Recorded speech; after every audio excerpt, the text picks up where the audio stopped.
Менің армандарымды ешкім түсінбейді.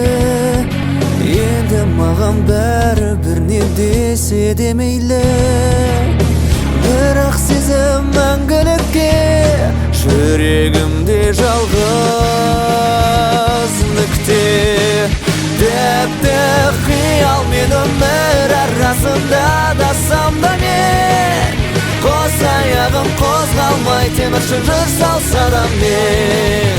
Бір ғана арман тілегім орындалса болды, күш қайратым сынбайды, жүрегім ызаға толды.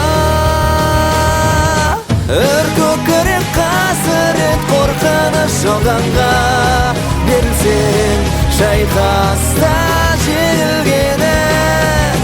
Ендеше мен жалғыз болайын бұл жалғанда, біздер келесі кездескенше.